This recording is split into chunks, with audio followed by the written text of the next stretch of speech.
Okay, we're live. It's 2 o'clock in the morning, and I'm called to make this video. And I have amalgamation of different seeds coming through, so we'll see where this video goes. The first is the attachment to time and chronological time.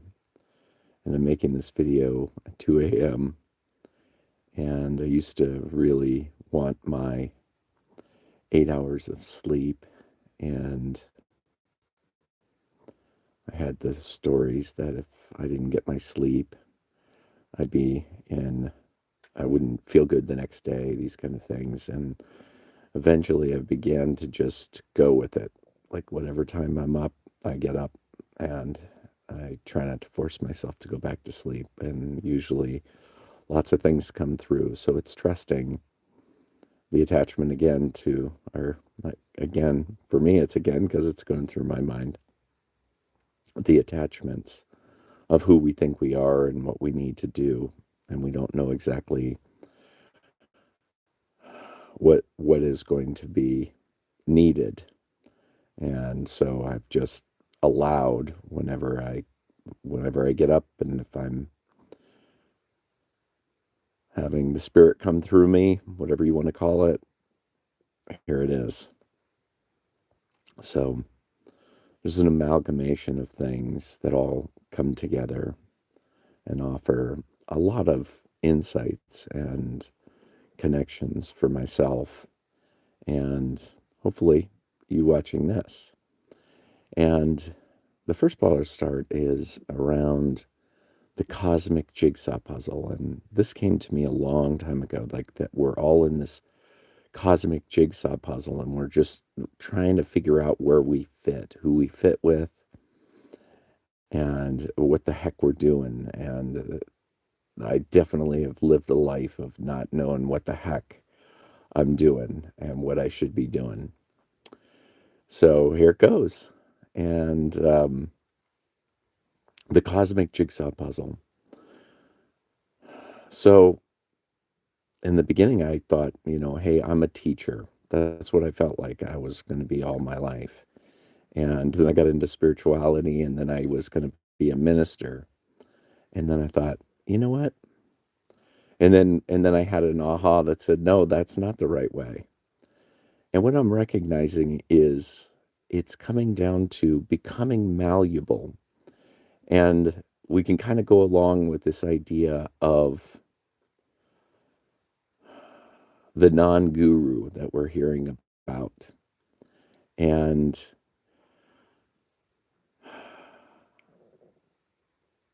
the non-guru, and what does that mean? What does that look like? Well, there's like little collaborators. So I'll tell you, I have somebody that I've connected with, Chelsea and I have connected with, and younger than me, and but it's just like we're collaborating to put ideas together. So I'll give you a sense where I've lived as a nomad for 2.5 years. I haven't really talked about that on my channel, because I never really thought of myself as a nomad, which is kind of a weird thing, which I recognized once I started connecting with the nomad community. But anyway, the one event that we love is this place called Nomad Spirit Camp, and it's out in the desert in Arizona in the wintertime. And I'm here with a bunch of great people, and this person had said that they weren't going to come to this event, and they came to, but they surprised us, and they showed up at this event. And so I just shared one of my downloads, and he's like, that puts something together for me as well. And then he goes, dude, look at the hairs on my arm. And the hair on his arms was sticking straight out. And I looked at my arms, and my arms were sticking straight out. And it's just this recognition of us, how we're all putting this new world together, that it's a collaborative event. And so on this channel, we talk about Paradigm A and Paradigm B. And Paradigm B is basically this new world. And and the whole idea was just to simplify it because people make it so complex because that's what paradigm A does. And so there's a lot of messages in this. And the first one I want to say is you have no obligation to be the same person today as you were yesterday. And to know that is wonderful. And so it doesn't matter the language that you speak. And in fact, it's about finding out how all these languages connect together. So something came through today that was the soul seeks perspective and the ego seeks to be right. So that's one of the languages that we can speak in this. So what does your soul want? Your soul wants perspective. And I totally can understand it. And here's another aspect of talking about there's so many things coming through. I'm sorry if I'm going a little fast. So I haven't been very attracted towards like having guardian angels and having guidance from angels and these kind of things. And because I had an insistence on that it needed to be tangible. So these concepts, like just to believe in the idea of angels was like it didn't it didn't resonate with me at the moment. But I see it now. Like I understand it. And it's how do angels guide us? How do we get guided by angels? And for what I've discovered is angel vision. So when we're like, here's an example. When we're stuck in a situation, it can be fight with a wife, girlfriend, um, husband, whatever, or a loved one or something, and we're locked up and we have that feeling like we don't know where we're going.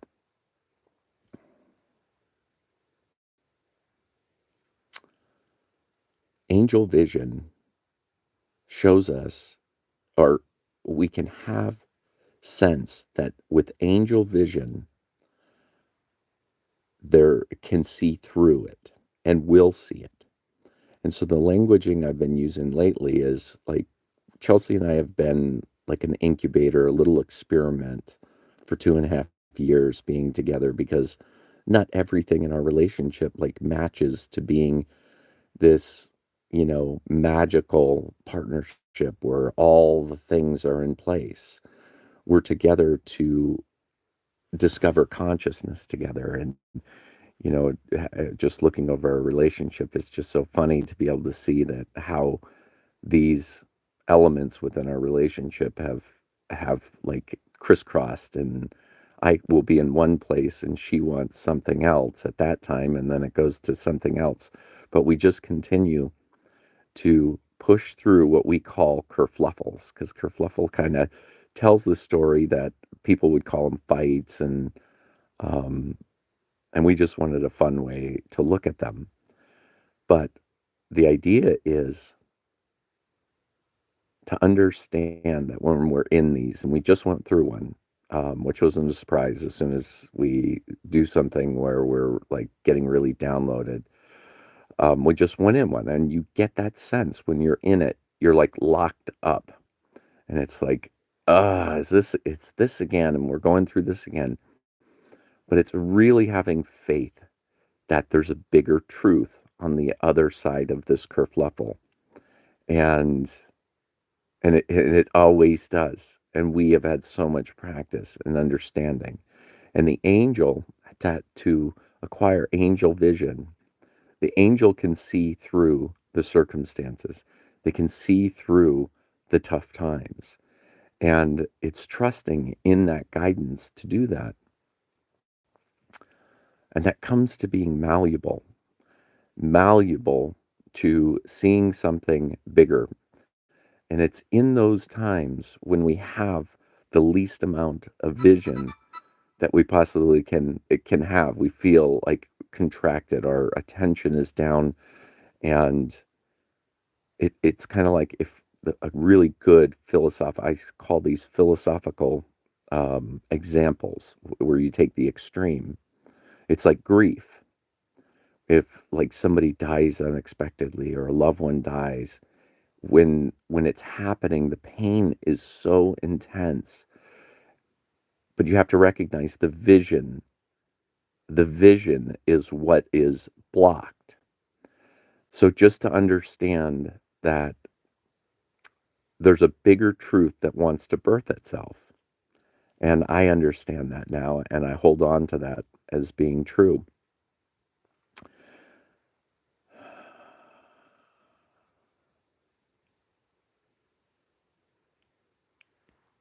So that's one of the one of the many things, and I'm seeing if there's a pathway to these other ideas.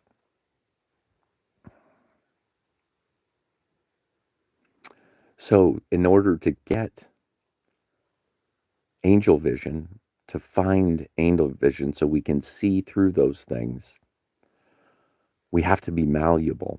We have to understand that the way that our mind works is going to change. Who we are is going to change from the circumstances, and to understand that.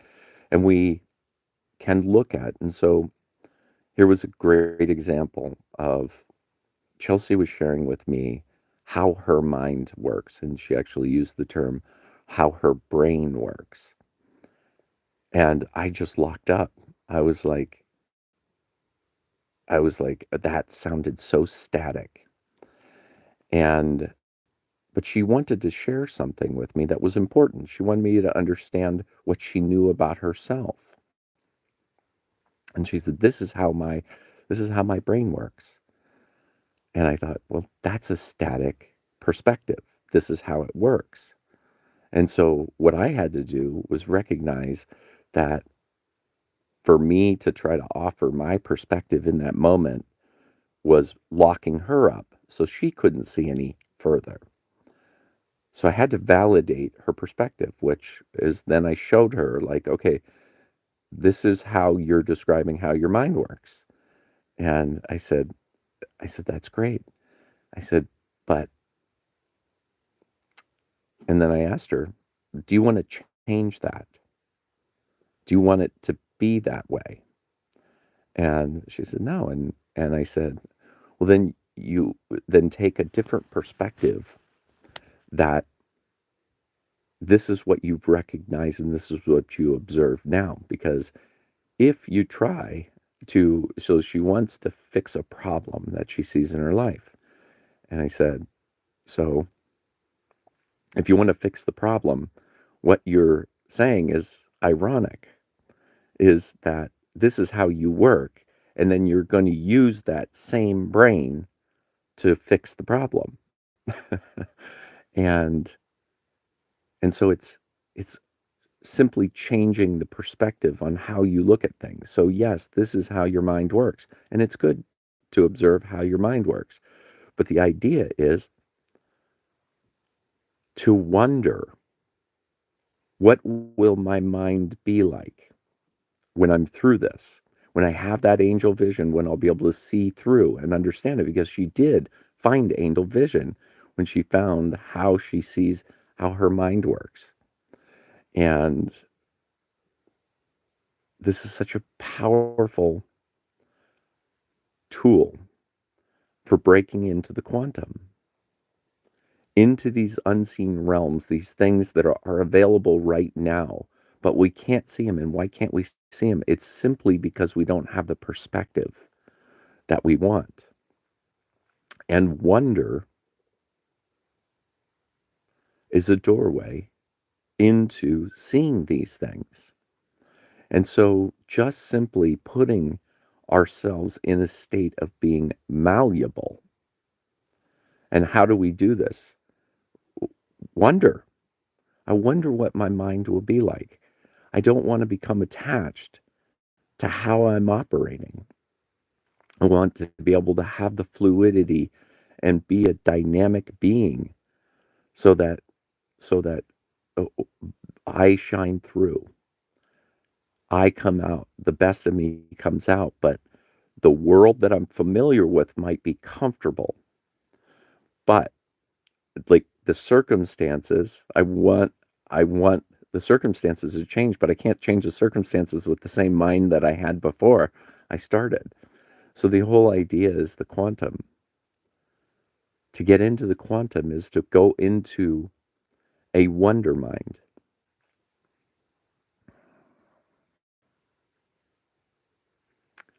And that brings us to the idea of what is the new world and what's happening in the new world. And we start touching and we start seeing and we start feeling these messages that are talking about this dream, this new world that we're coming into.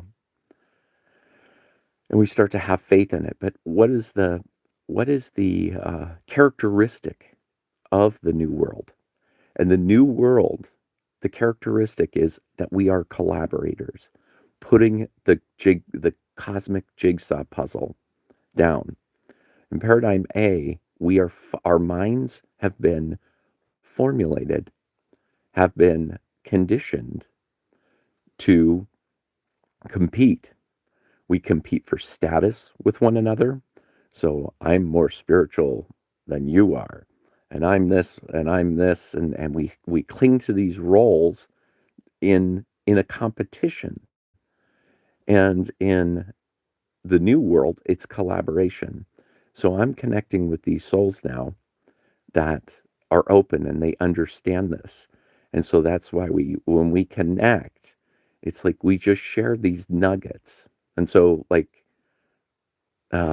when like I was attracted to spirituality through science because that was the mind that I had before.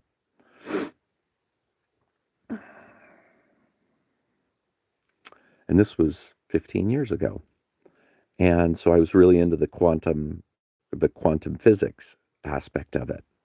But then after time, it wasn't tangible. So I let it go. And just recently had put the connection, the pieces together for the quantum and how we access quantum now. The new earth here is now. The thing is that we just don't have the vision to see it because we've been conditioned in this other way of looking at the world. And then it came to me, what's tangible? What is the tangible connection to the quantum? And that's wonder. That is looking at the world through childlike eyes. It's in the Bible. Jesus was a new earth teacher. I tell you, you will not enter the kingdom of heaven unless you are like children. And I know I'm paraphrasing that, but the point is be like a child. But that doesn't mean be childish. That means be childlike. And what is it to be childlike? It's to live in a state of wonder. And so now I'm fascinated with it. Now it's like, what are the seeds that I'm going to put out into the world? What nugget am I going to move forward in Lensfarianism? If I could put my hand up, but I can't. I'm using both of my hands to record this. I have this like image of a perspective globe, and what I'm doing is I'm bringing something, an idea forward into my attention, and that's my little experiment. And so it's wonder. So how does wonder fit into the world? Well, it fit in one other time. So the idea was like my first idea around wonder is wondering, just wondering simply, wondering about a tree. We can walk by a tree a million times and don't even recognize that it's here. And that's the quantum. We don't recognize that it's here. It's here right now.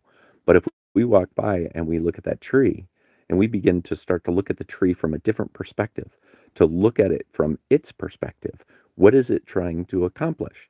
And when we do that, we start to see the quantum, and it all aligns, that we understand then all the characters that are being played in the world when we look at it through the quantum instead of our limited linear mind. But what we recognize is that everybody's a guru. Everybody's a piece of the cosmic jigsaw puzzle. And so it doesn't, then we can set our mindset to everyone's my teacher. And somebody, and this person that's in what we call the WISP group is used the perfect example during a discussion. I was saying that I am open to taking anyone's perspective. If it's better than mine, if you hold a perspective that's better than mine, I will take it. And he immediately said, it's like a hermit crab. I was like, what? It's a hermit crab. Yeah. It's like, here's a better home to live in. So I'll go get into that home. And I was like, that's brilliant. So this is how the pieces start to come together. But the thing is that these little breadcrumbs that are all around. But the thing is, we don't see these breadcrumbs because we're competing with each other. We develop minds that are competing with each other.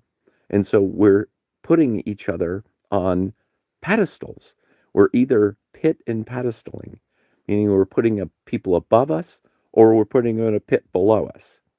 And it's like when we start to recognize that everybody's all in this together, we start to put these ideas together. And this is how all of creation works.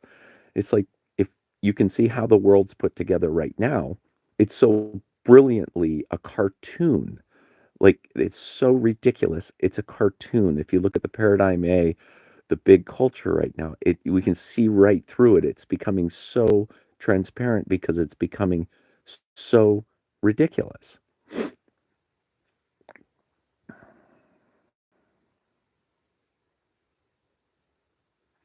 But what do we want to do? What do we dreamers of the new world want to do? We want to dream in and create the new world. We we're collaborating together. We're trusting, and I'm trusting everyone as deeply as I can that they're bringing a little piece of the cosmic jigsaw puzzle back together for me, and that I'm offering my part. This is just my part. Like I'm excited. I'm so excited to hear what your part is. What's your role in this? What nuggets, what information is coming through you? And that's the thing is, and a lot of people are recognizing trusting yourself. Like you have these things. I held back so much from sharing on the YouTube channel because it's like, I got to have everything worked out, but I have these really strong ideas, but I wasn't sharing them because I was scared. I was scared probably for lots of different reasons.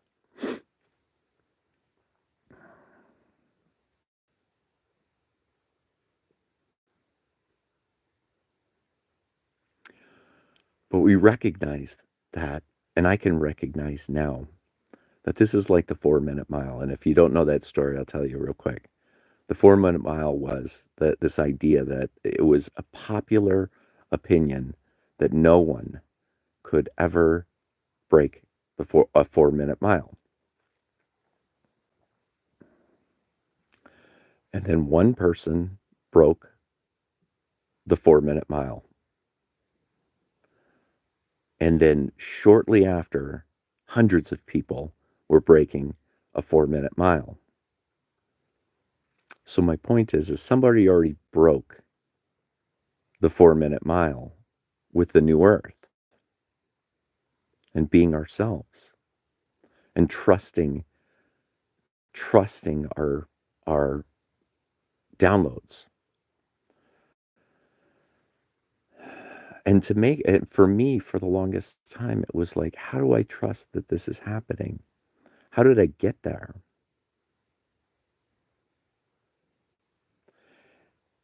And what I recognize is that in paradigm A, we are so committed to putting life together through the mind. And what I recognized was that what that does is it shuts us off from the information that's coming through our sensory body. We don't trust ourselves because we're constantly looking at all of these um, boxes that we're supposed to fit into. And our minds are going, well, if I fit into it, it'll be familiar, it'll be comfortable, I'll be taken care of. You just think of the American dream. That is a perfect one. That was a box. And we said, hey, we're going to create this safety net for you. All you got to do is be productive. Don't have perspective. Don't offer perspective to the world. Just be productive. Find a role, find an identity, find a job that has you do that and fulfill. And we accomplish that. Like, I'm not looking at that as that Paradigm A is a bad thing, because that's good. Because when we have this, I don't want this. We don't want to come from what we don't want. We want to come from what we want. What do I want? What do we want? We want to come from what's the new thing? What's the fun new thing? And the new thing is becoming connected to ourself, and that's what it means to trust yourself. Trust yourself. Trust yourself. Trust yourself.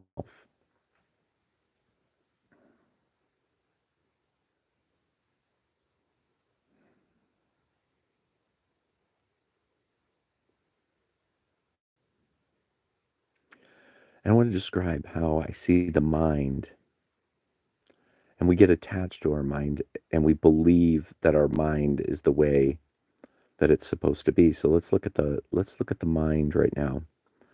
Let's look at how the mind works. So I remember when I started, it's a really good monumental way for me to look at this, because before spirituality and meditation, like, I recognized how my mind worked. So when I started to try to meditate, I was going to a spiritual center, and they had these 45-minute guided meditations, but I would go in there and my mind was monkey mind. But I can describe it now, and this is how I see it. We have it's attention. Our minds are simply attention. And the monkey mind, as I used to call it, is spotlight focus. So for me, the monkey mind was my mind would just jump from working on one thing to the next thing to the next thing to the next thing. And then it would be kind of connected with this thing. And it was so confusing. And it's really great for me to share that with you, because that's what I was experiencing. And it was very frustrating, because I was like, I want to be a good meditator. And it's like, and, uh, and so I ended up not doing long meditation. It's in the beginning. I kind of pulled away from the guided meditation, long meditations, and started just doing very slow, you know, breathing and finding space in my thoughts. And so if you can picture in your mind, like, in blackness, I'm envisioning like a flashlight, and it's got you know how you can set the flashlight. Some flashlights, you can set it so the beam is really tight, and then you can make it into a floodlight, more like a floodlight. So if so in my monkey mind, it was like having each one of those things that my mind was working on, this busy mind was working on, was attention on all of these different things. And it would jump from one to another to another. So if you can imagine, my mind was just all of these flashlights going, turning on and off in different areas. So if you imagine, like, inside is like inside your mind, and that's the spotlight focus. So what meditation did over time was it allowed a lot more space for thoughts to come in. And so then my mind shifted into more of a floodlight, where there was space between thoughts, and my attention wasn't focused on working on problems. My mind was open to receiving. And that was an interesting aspect too, because I was before when I had this monkey mind, it was it was linear, meaning that I was absorbing knowledge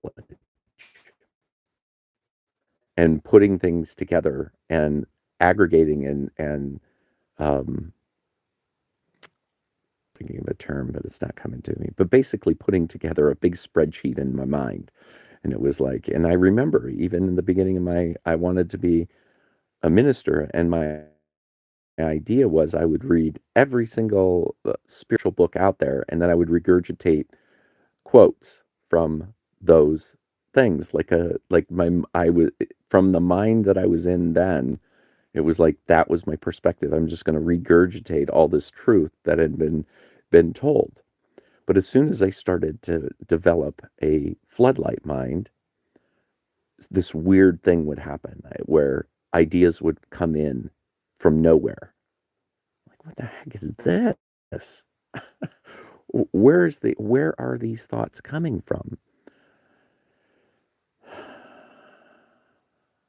Then I began to really trust that and focus and change that, and it becomes a skill inside of your mind.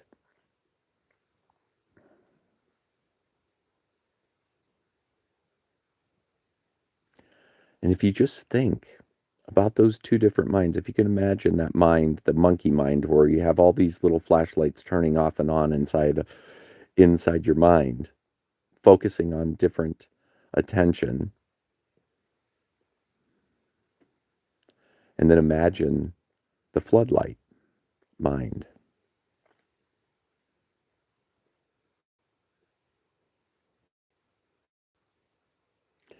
in that space. It's a whole new version of reality that I'm living within.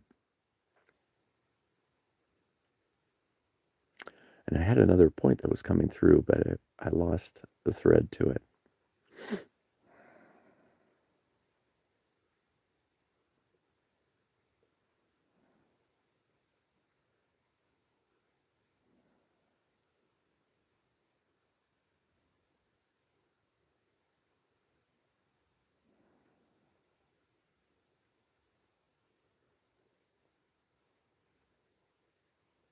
So that might be it.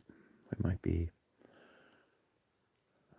just all these things together. And some reason I was called to make this video and go live with it instead of just recording it and putting it up. I don't know why. But that's the thing, is trusting the self and trusting if it comes through, act on it. And that's what I'm doing right now. So consider wonder. Consider that you don't have to be the same person that you were yesterday, and that you can be a little hermit crab. And you're going out and you're finding a bigger place to live. And that's the way I see it, is that all the work that we do with going through these things, finding angel vision through using grief as going through it rather than trying to avoid it, it brings us perspective and to understand that where you are now, if you're in a place where you're lost and you're frustrated and you're trying to solve a problem, remember that you're trying to solve a problem with the same mind that created the problems.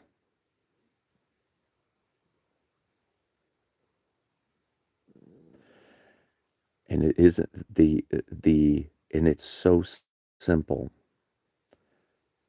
to just start telling yourself that you're moving through time.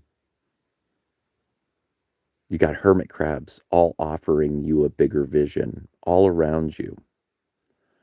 And the only thing that you have to do is wonder, what will my mind be like?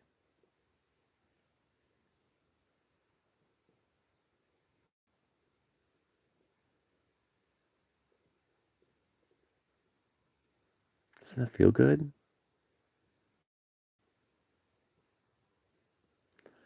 Anyway, I love you.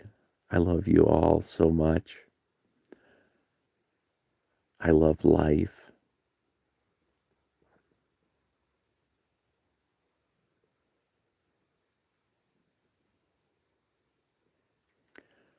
And please share. Please share your little pieces, either with me, because I'm excited. I'm looking for a bigger home for my hermit crab. And I'm excited. So I bid you adieu until next time. It might take me a second to figure out how to end this.